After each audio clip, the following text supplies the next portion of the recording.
On a bright April morning in 1985, a John Deere dealer named Phil Garrett drove his truck down County Road 12 in Custer County, Nebraska, and saw something that made him slow down and pull to the shoulder. A man was planting a field with draft horses. Not a tractor, not even an old tractor. Two massive Belgian draft horses hitched to a two-row planter, moving steadily down the rows while the man walked behind them in the particular unhurried way of someone who has done the same thing so many times that his body knows the pace without being told. Phil sat in his truck for a long moment. Then he pulled out his thermos, poured himself a cup of coffee, and watched. He was still watching when his coffee went cold. Then he started to laugh. He was still laughing when he pulled into the co-op in Broken Bow 20 minutes later. "You will not believe what I just saw," Phil said, dropping onto a stool at the counter. Walt Gruber planting corn with horses. Draft horses. Two of them. Like it's 1910. The men at the counter looked at each other. "That's Walt for you," said a farmer named Dennis Haas who ran 600 acres north of town. His daddy farmed with horses. His grandfather farmed with horses. "Walt figures if it was good enough for them, it's good enough for him." Phil shook his head. "It's 1985. We've got GPS guidance systems coming. We've got variable rate planting. We've got 8-row planters that do in one pass what it takes Walt 2 weeks to do, and he's out there walking behind horses." "You tried selling him a planter?" Dennis asked. "Tried selling him everything." Phil set down his coffee. "Tractor, planter, grain drill, combine. Walt comes in every year, looks at everything, asks questions that show he knows more about the equipment than I do, and then goes home to his horses. Never buys a thing." "He can't afford it," someone said from the back. Phil shook his head. "That's what I thought too, but Walt's got money. His place is paid off. He's been farming those 400 acres for 20 years without a dollar of debt. He could buy whatever he wanted."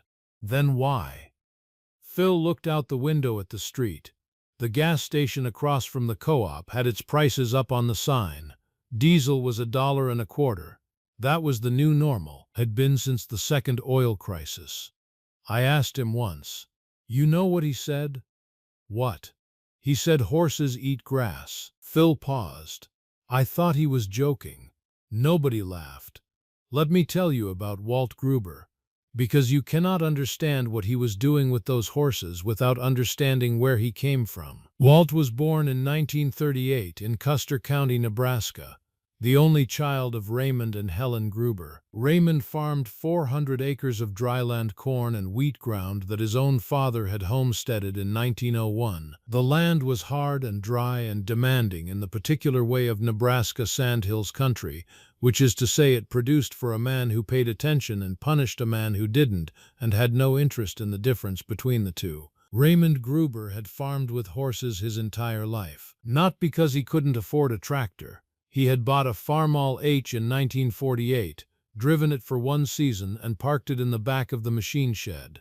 He had done the math, and the math had told him something that nobody else in Custer County was willing to believe in 1948. The Farmall H burned 12 gallons of gasoline a day in field work.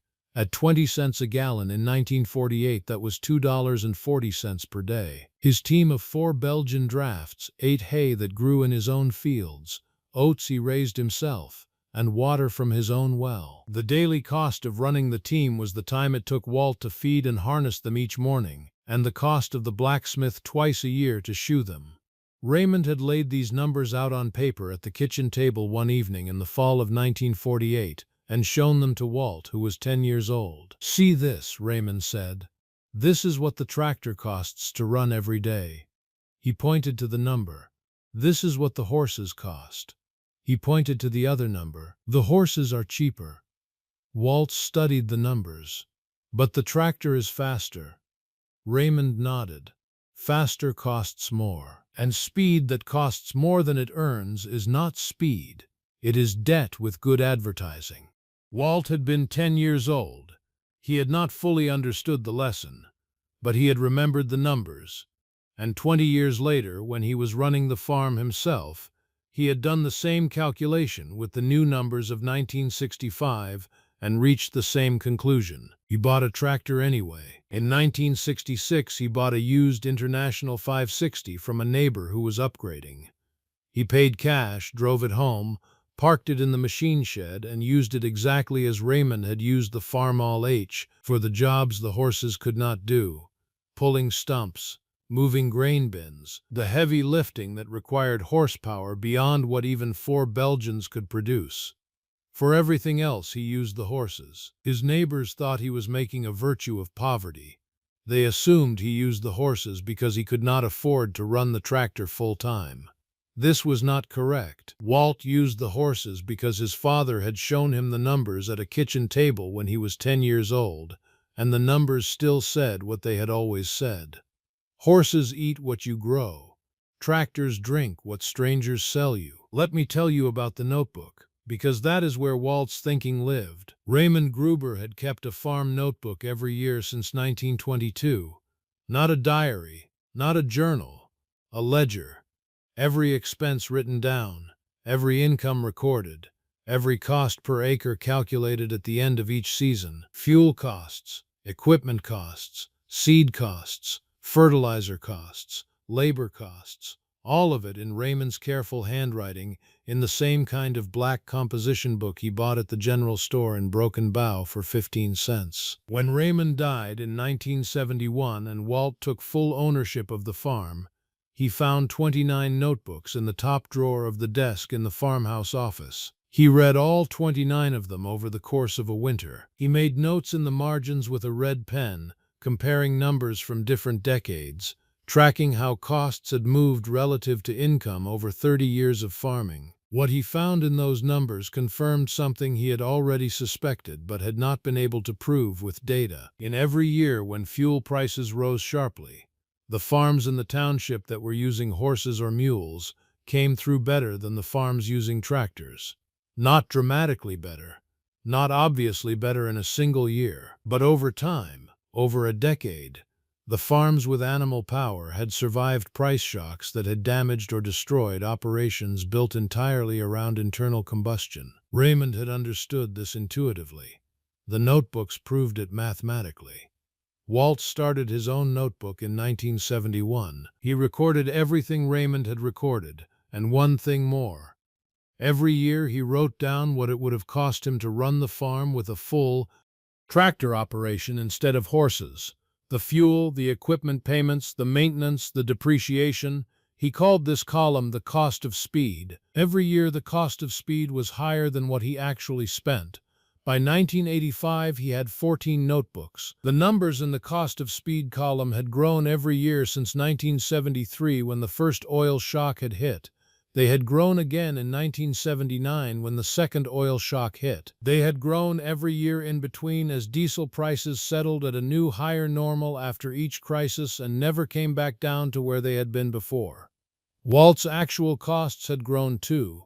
Hay prices had risen, oats had risen, the blacksmith charged more, but his costs had grown at a fraction of the rate that the cost of speed had grown. By 1985, according to Walt's calculations, running his 400 acres with horses instead of tractors was saving him between $8,000 and $12,000 a year compared to what his neighbors were spending on fuel alone. Nobody knew about the notebooks. Nobody knew about the cost of speed column.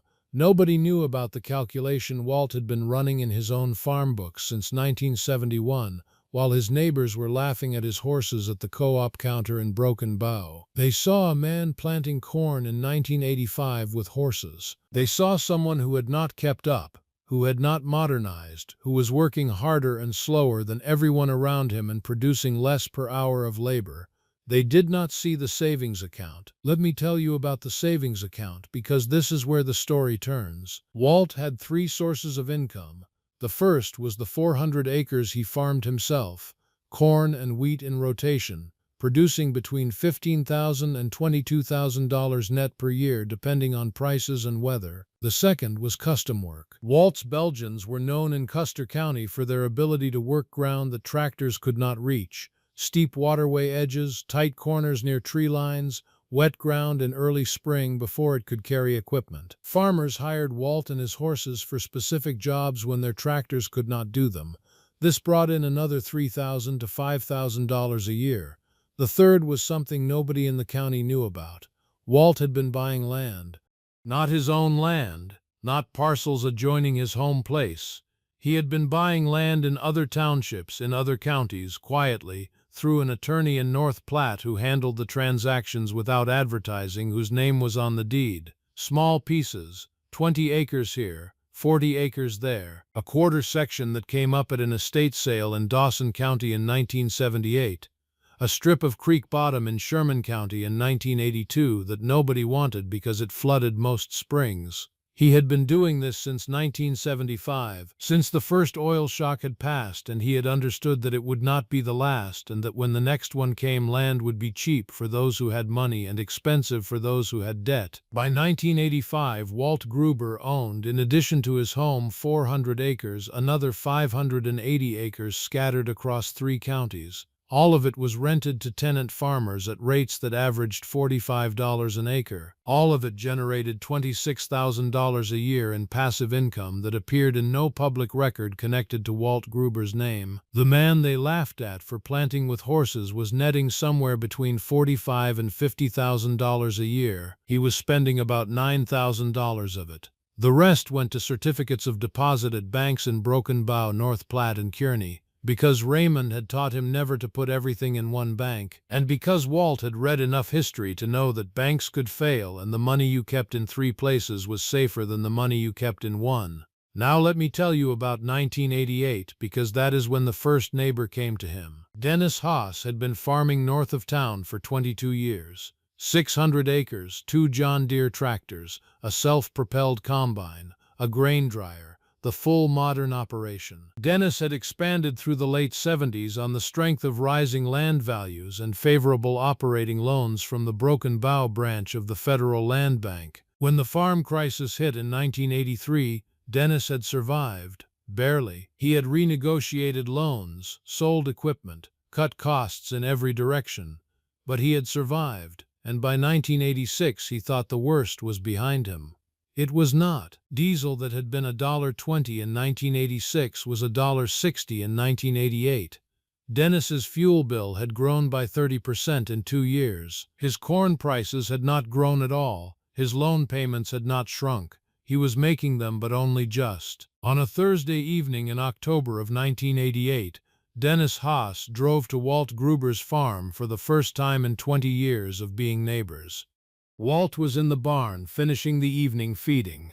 The Belgians, a team he had bred and trained himself from a line going back to his father's horses, stood in their stalls in the particular massive calm of draft horses at rest. Dennis stood in the barn doorway for a moment before Walt noticed him. "Walt, I need to talk to you." Walt looked up. "Dennis, come in." Dennis walked into the barn. He looked at the horses, then at Walt, then at the floor. "I've been thinking about something you said once, about horses eating grass." Walt went back to the feeding. "What about it?" Dennis was quiet for a moment. "My fuel bill last year was $19,000. Walt said nothing. "The year before that it was $15,000. Dennis looked at the horses. "What does it cost you to run those for?" Walt thought about the notebook, about the column he had been keeping since 1971, about the number he had calculated every year for 17 years. "About $1,200, Walt said. "Hay, oats, shoeing, veterinary." Dennis stared at him. "$1,200. Give or take." The room was quiet except for the sound of horses eating. Dennis said, "I used to laugh at you, at the feed store, called you behind the times. I know. I was wrong." Walt looked at him. "You weren't wrong about the speed. Horses are slower. I plant later than you. I will harvest later. I cover fewer acres per day. But you're still here." Walt set down the feed bucket. "I'm still here."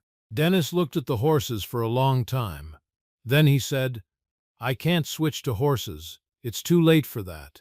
I don't know how, and I don't have time to learn, and my operation is too big for horses anyway." "I know. I just wanted to tell you that I understand now what you were doing. Why were you doing it?" Walt nodded. "How bad is it?" Dennis was quiet for a moment. If diesel hits $2, I'm done.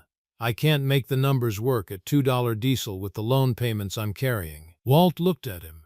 "When did you last read your loan documents?" Dennis blinked. "What? Your loan documents?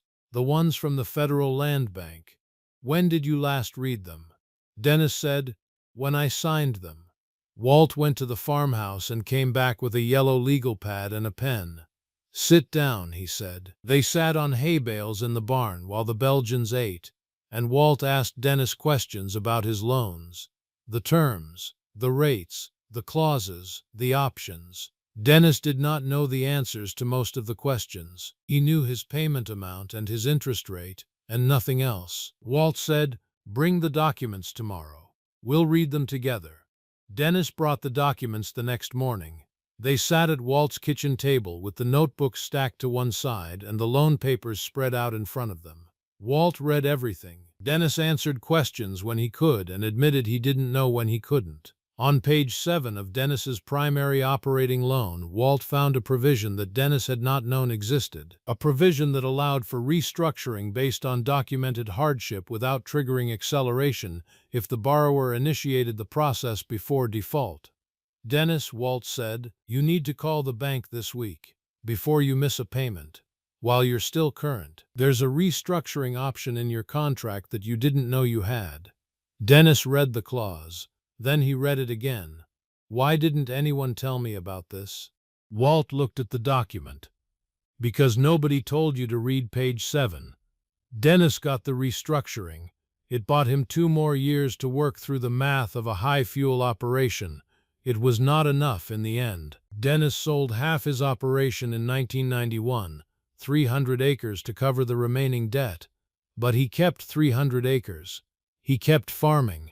He did not lose everything." He said later that the evening in Walt's barn had saved him half a farm. Not the horses. The reading. Let me tell you about 2005, because that is when Phil Garrett came back. Phil had sold the John Deere dealership in 2001. The business had been struggling since the farm crisis years and he had never fully recovered his customer base. He was 61 years old and working part-time at the equipment auction barn in Broken Bow. Diesel in 2005 was $2.40 a gallon. Phil drove out to Walt's farm on a September morning.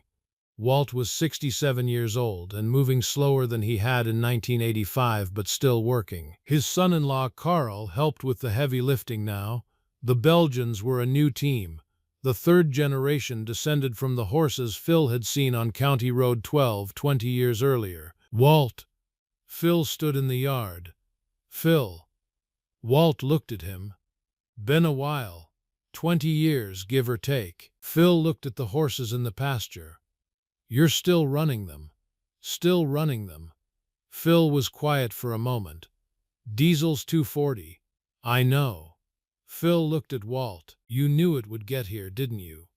"Not exactly here, but somewhere like here." Walt considered that. "I knew it wouldn't stay cheap. Nothing stays cheap. My father showed me that with numbers on a piece of paper in 1948. Fuel goes one direction over time. The question is how much of your operation depends on it." Phil said, "I spent 20 years calling you behind the times, writing you off, not even bothering to drive out here because I figured you were a lost cause." Walt said nothing. Phil said, "How much land do you own now?" Walt looked at him. "Why do you ask?" "I heard things. At the auction barn. County records. Someone mentioned your name." Walt was quiet for a moment. 980 acres. Phil absorbed that. 980. Free and clear. Free and clear. Phil looked at the horses. "Started with 400. My father's 400. Walt nodded. "The rest came from keeping costs low and waiting for the right moment. The foreclosure sales. Some of them. Some estate sales. One bankruptcy auction in 1993. Phil shook his head slowly. "You bought their land. When the price was right and my savings were ready." Walt looked at Phil. "I didn't enjoy it. These were my neighbors. But land doesn't disappear. It passes from one hand to another. I would rather it pass to someone who will take care of it than to a bank or a developer. Phil stood in Walt's yard for a long time, looking at the horses, looking at the farmhouse, looking at the machine shed where he could see the International 560 that Walt had owned since 1966, still maintained, still running. "You know what I told everyone at the co-op in 1985, Phil said. "I heard. I said you were embarrassing yourself, planting corn with horses in 1985 like it was 1910. Walt waited. "I was wrong about the horses," Phil said. "But more than that, I was wrong about you. I looked at what you had and I decided I understood what you were. An old-fashioned man afraid of progress. I never once considered that you might be the most forward-thinking farmer in this county." Walt looked at him. "Progress is a fine thing, Phil, when you can control the cost of it.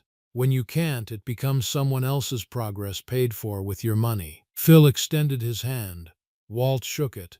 They didn't say anything else. There was nothing else that needed saying. "Let me tell you one final thing, because it is the thing that matters most. Walt Gruber died in 2014 at the age of 76. He was in the barn with the horses the morning he died, the same place his father had spent his mornings. The same place Walt had spent his mornings for 50 years. His son-in-law Carl found him an hour later, sitting against the stall boards with his hand on the shoulder of the lead mare, the way you rest a hand on something familiar and permanent. The estate took 4 months to settle.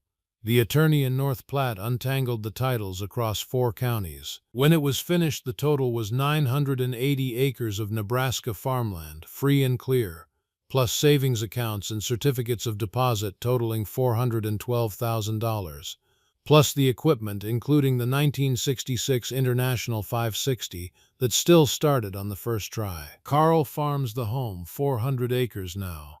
He uses a modern tractor. Walt would not have objected. Carl also keeps 2 of the Belgian mares. He does not farm with them. He keeps them because they are the 4th generation of a line that goes back to Raymond Gruber's original team, and because some things are worth keeping even when they no longer serve a practical purpose. The notebooks are in the farmhouse office, 29 of Raymond's and 43 of Walt's. The last entry in Walt's final notebook is dated October of 2013, a year before he died. It reads, "Diesel $3.82. Cost of speed this year, $44,000 versus actual cost of $1,100. 43 years of notebooks, 43 years of the same lesson. The man who controls his fuel controls his fate. The man who has no debt can wait. Patience is not a strategy, it is the only strategy. The Belgian mares are in the pasture where they have always been. The notebooks are on the shelf. The land is still in the family. And somewhere in Custer County, at a co-op counter or a diner booth or an equipment auction, there is probably a man being laughed at for something his neighbors do not understand. Walt Gruber would recognize him immediately. He would not say anything. He would just nod and go back to his own work and let the numbers tell the story when the time came. The numbers always tell the story.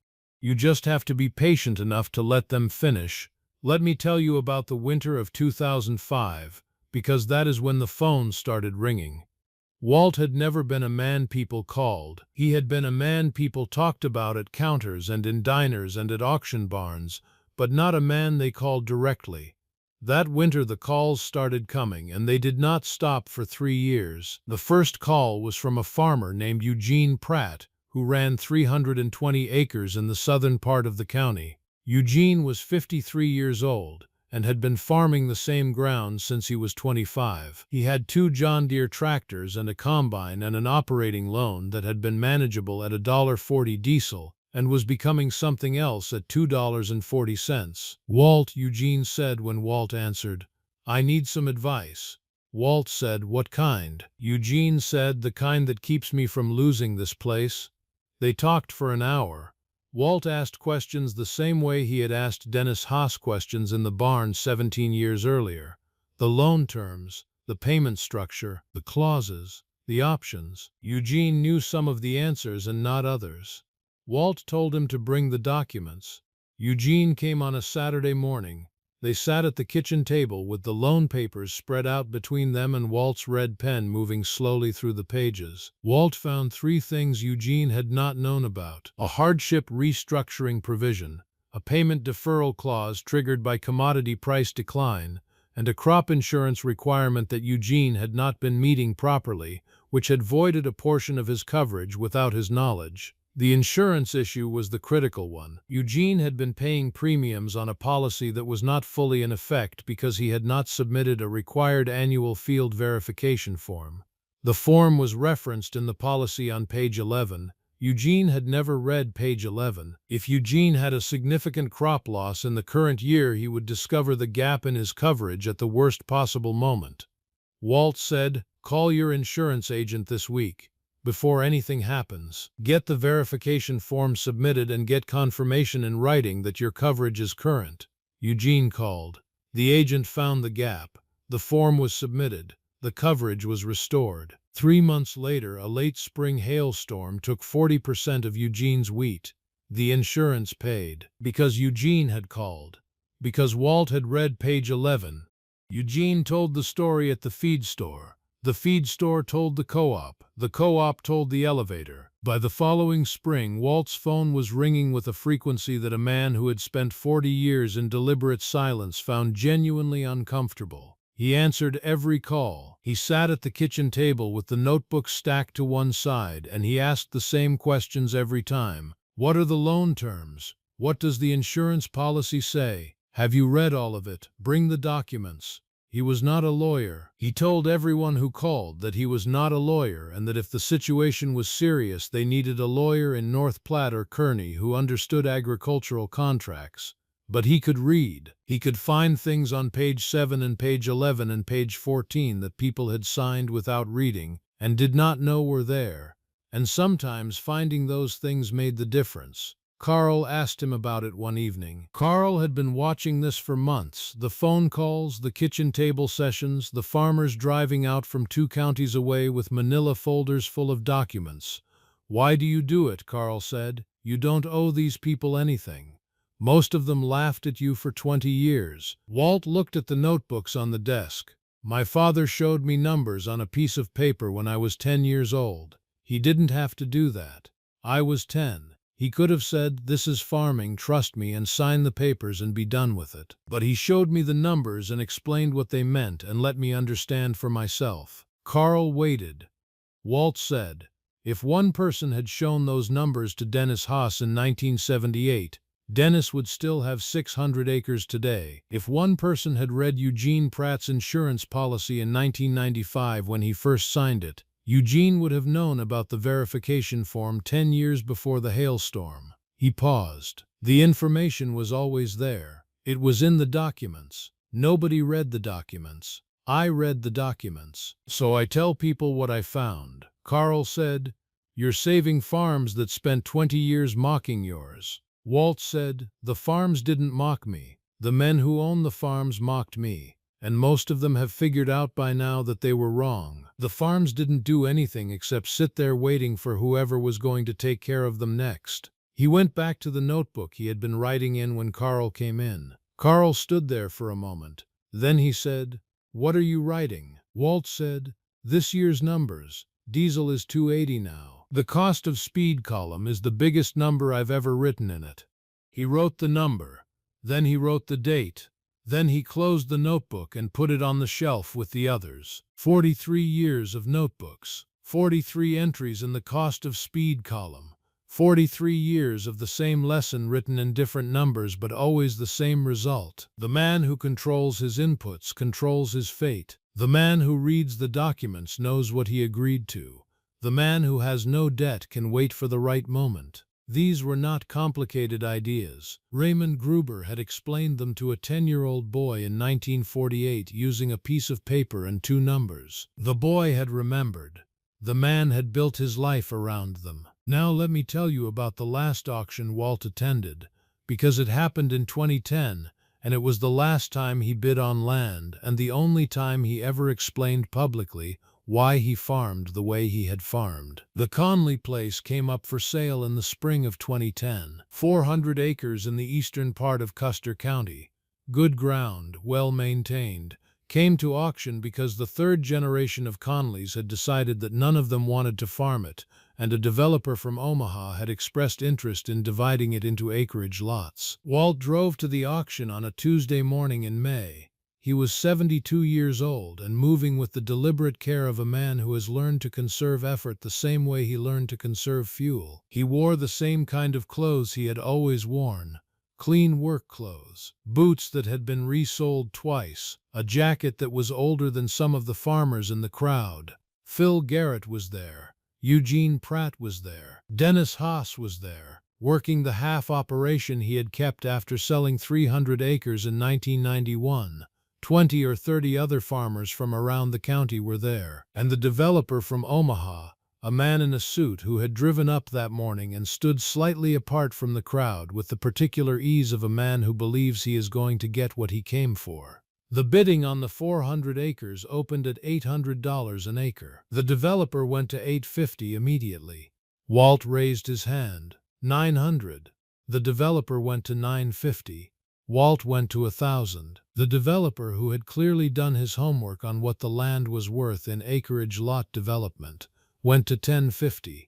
Walt went to $1,100. The crowd was quiet in the way crowds get quiet when something unexpected is happening. Most of them had known for years that Walt had money.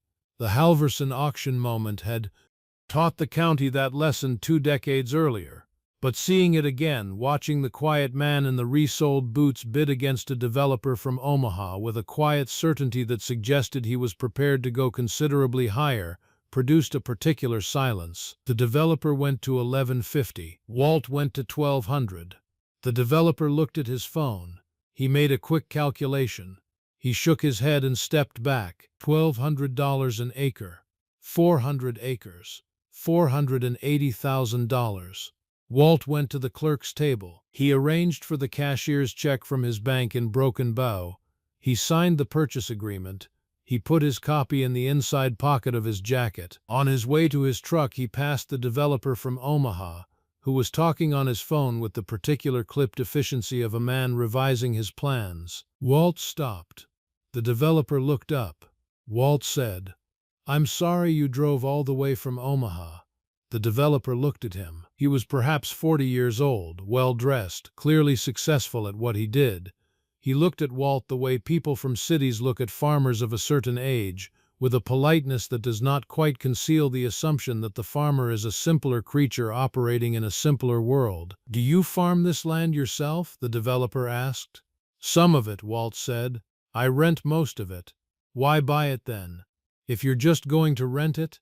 Walt considered the question. "Because it will be here in 50 years, he said. "The lots you are going to build will be sold and resold and subdivided and argued over in probate courts.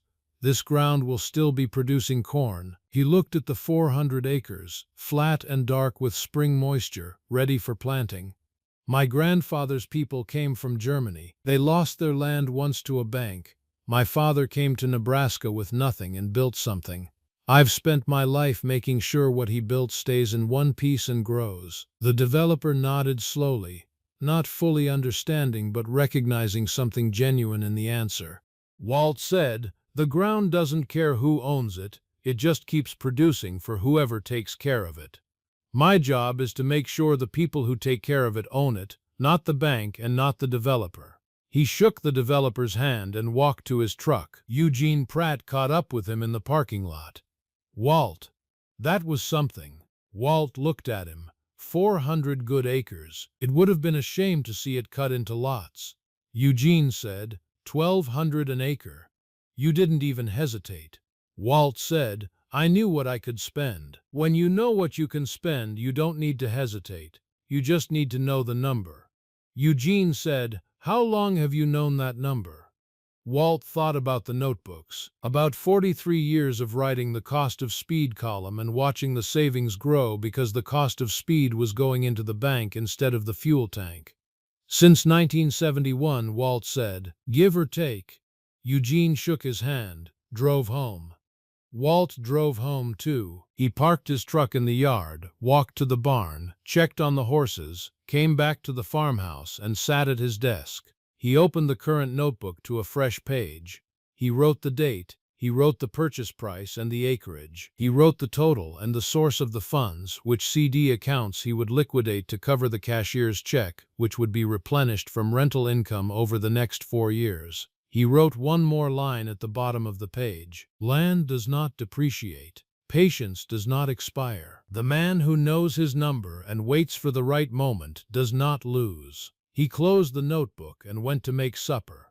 The Belgians were in the pasture. The notebooks were on the shelf. The 400 acres were signed and paid for. It had been a good day.